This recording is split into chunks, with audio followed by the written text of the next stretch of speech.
Bismillahirrahmanirrahim. Assalamualaikum warahmatullahi wabarakatuh. Kami dari kelompok 7, saya Ferry Ardiansyah dan rekan saya bernama Muhammad Miftahul Rozak. Kali ini kami akan membawakan presentasi dengan berjudul Warga Negara. Sebelum kita masuk ke pembahasan yang pertama, saya mau menjelaskan tentang mengapa kita harus belajar tentang warga negara. Warga negara sendiri itu penting buat kita karena warga negara kita tuh hanyalah manusia. Kenapa sih namanya itu adalah warga? Kenapa warga negara? Kenapa kita nggak harus warga doang gitu? Jadi warga negara ini adalah semua orang yang secara hukum merupakan anggota resmi dari suatu negara tertentu. Jadi kita adalah warga di sebuah negara dan diakui oleh negara tersebut. Itu teman-teman. Oke, lanjut. Kita akan masuk ke pembahasan yang pertama mengenai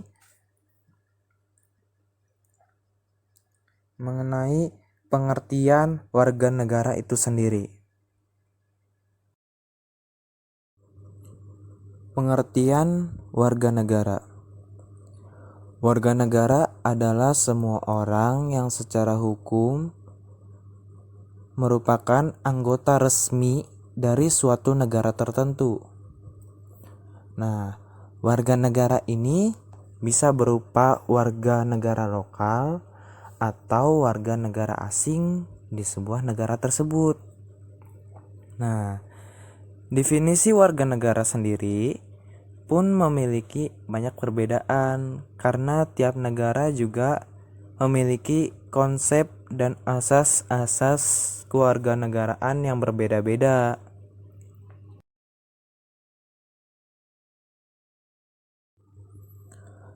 Nah, sebelum kita membahas tentang asas, kita harus tahu dulu apa yang dimaksud dengan kewarganegaraan. Nah, saya akan menjelaskan tentang kewarganegaraan. Kewarganegaraan berasal dari kata warga negara, bermula dari bahasa Latin yakni civicus, kemudian dialih bahasakan ke bahasa Inggris menjadi civic. Lalu ada kata civic dan digabung menjadi civics yang memiliki arti ilmu kewarganegaraan atau civic education yang berarti pendidikan kewarganegaraan. Nah, kewarganegaraan itu sendiri membahas tentang segala sesuatu yang berhubungan dengan warga negara dan ikatan di dalamnya. Dalam hal ini, ikatan ini bersifat hukum. Jika dikaitkan dengan ikatan hukum, maka kedudukan dari warga negaranya ada di bawah negara yang diikutinya. Jadi, kita sebagai warga negara harus mengikuti hukum-hukum yang ada di negara tersebut kalau kita ingin dijadikan sebagai warga negara tersebut.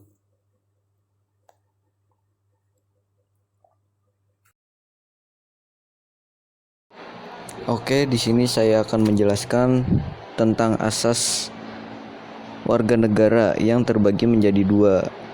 Dan yang pertama ada asas sanguinis atau asas keturunan, yang dijelaskan bahwa asas kewarganegaraan seseorang yang ditentukan berdasarkan pada keturunan, atau dengan kata lain, asas ini mengikuti kewarganegaraan orang tuanya tanpa memperhatikan di mana orang tersebut lahir.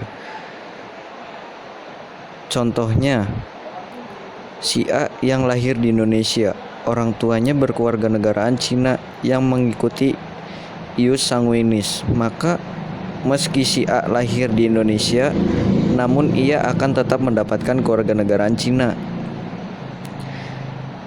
Dan yang kedua, ada asas ius soli atau asas kedaerahan atau tempat kelahiran, yang dijelaskan bahwa asas kewarganegaraan seseorang yang ditentukan berdasarkan tempat kelahirannya, atau dengan kata lain, asas ini tidak terpengaruh oleh kewarganegaraan orang tuanya, tetapi tempat di mana ia dilahirkan.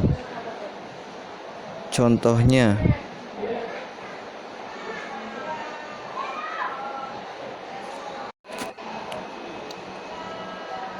di sini ada contohnya. Misalkan si A adalah anak dari pasangan berkewarganegaraan Amerika Serikat yang menganut asas ius soli. Si A dilahirkan di negara Argentina yang juga menganut asas ius soli. Maka kewarganegaraan dari si A adalah Argentina, bukan Amerika Serikat, karena ia dilahirkan di Argentina. Di sini ada perbedaan antara ius sanguinis dan ius soli. Yang pertama ada perbedaan tentang pemerolehan kewarganegaraan. Dari ius sanguinis, milik dari yang memiliki kewarganegaraan dari negara yang menganut asas ini. Asas ius soli, sanguinis berada di kawasan timur atau negara Eropa dan Asia Timur. Yang kedua, ius soli berada di kawasan barat dan benua atau benua Amerika. Sekian dari kelompok kami. Mohon maaf apabila ada banyak kesalahan. Mohon dimaafkan. Billahi taufiq walhidayah. Walinayah. Assalamualaikum warahmatullahi wabarakatuh.